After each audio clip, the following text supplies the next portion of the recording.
Hey guys, how's it going today? Happy Thanksgiving. It is now the Saturday following Thanksgiving, and I'm currently with family. I'm with my in-laws, and my brother-in-law has been working on a Jeep for the past summer. Just want to figure out to give you guys a glimpse into a little project that he's been working on.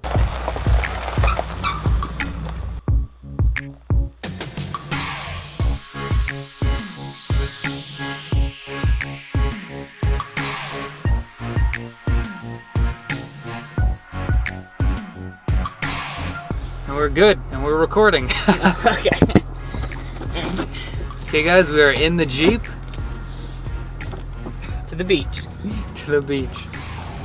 So what year is this? 2000 Jeep Wrangler Sport. It's a 4.0 inline 6. Yep. It's the highest model, I think, before the Rubicon. Lifted. What do you- Yeah, it's got technically it was supposed to be a 2.5-inch lift, but they actually sent me a 5-inch lift. So I got Wait, they sent you a 5? You ordered a 2.5? I ordered 2.5, but they sent me a 5. So it was like twice as much for the 5, and they ended up sending me the 5 instead of the 2.5. So I bought 33-inch tires according to the 2.5-inch lift, but because they sent me a 5, I could have gone with 35-inch tires. So the ones on there right now are, what are they, 33s? They're 33s, but I only went with 33s because a 2.5-inch lift can only go up to like 33s. So since I have a 5-inch lift, I technically could have gone with 35s. So I could have gone an extra couple inches bigger, but I didn't know that until after I already had the kit on and everything. So, and we're here. Dock, cover of water. You don't want to drive it into the water? Well, I want to drive it into the water, but because it's in the water, I don't know if my tires will just like turn in the water. You know, there's gonna be like no traction. It might just end up burying myself in the water. That'd be so embarrassing. And I don't have if I had my winch, I could tie it to like a tree and pull myself out. But I don't have a winch yet. Let's take a look.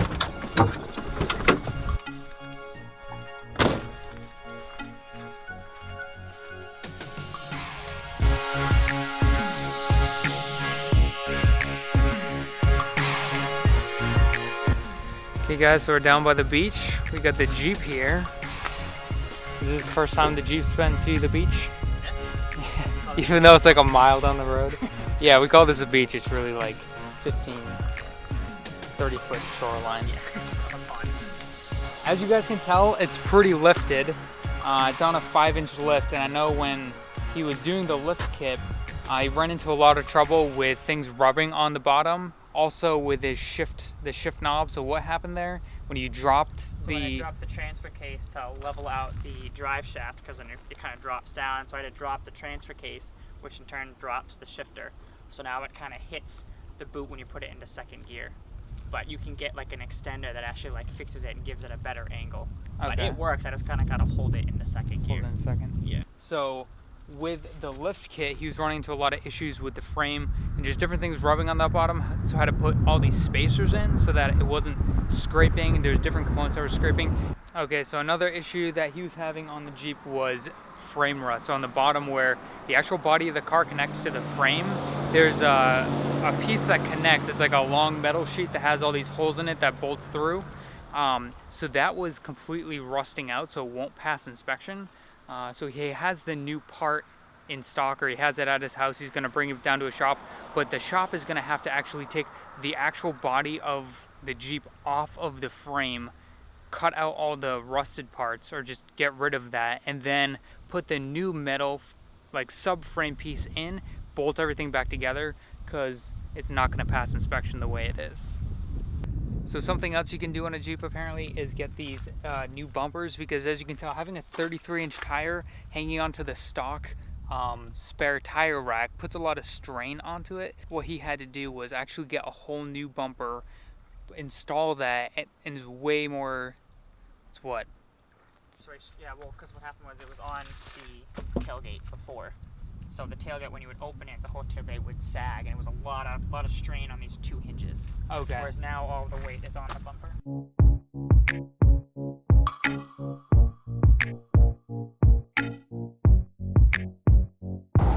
Okay, so we're back in the Jeep. We're heading off to a trail to see what this thing can do. maybe, I don't know, mess around with it a little bit. So how is this as a daily driver? Because I know you were, initially he was taking it on the highway, driving, I don't know, between an hour to 3 hours one way to get to different work sites and stuff. So as a daily driver with 33-inch tires on a 5-inch lift, what was this like every day? It's not too bad. Back roads and everything, it does just fine. But when you get on the highway with the 33-inch tires and haven't really changed the gear ratio out yet, you notice you find yourself downshifting a lot just to make it up a slight incline on a highway. You know, I'm going 75 miles an hour on a highway, 70, 75, and all it takes is a slight incline, and I have to downshift because I'll just start dropping in RPMs and speed. So I'll have to drop. I used to be able to, this is a 5-speed car, but I don't even get into the 5th gear when I'm on the highway, and a lot of times I'm dropping into 3rd just to make it up a slight incline and then going back into 4th. So that's pretty much really the only downside right now, you know, with the bigger tires in the lift. So I drive 50 miles a day in a BMW 3 Series. Compared to that, this is very bumpy. Yeah. And very bumpy and has a couple extra squeaks. Yeah, personality. It's like what I call it. Personality.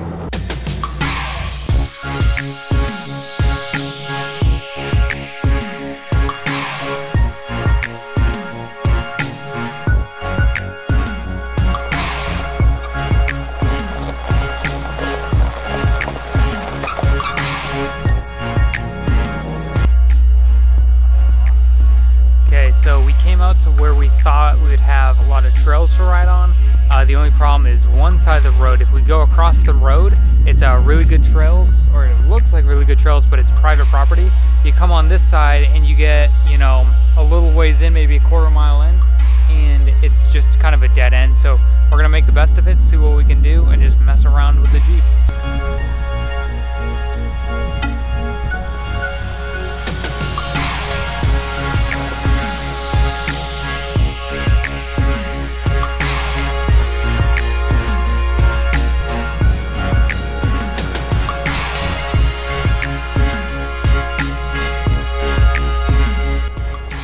Okay, so we are getting out of here. This trail really didn't lead to anywhere, which was fine. We ran into a little bit of a dirt trail, a small rock, and a little bit of mud. Just enough mud to get all over the side of your car? Yeah. Jeep, not a car. Jeep, I'm sorry.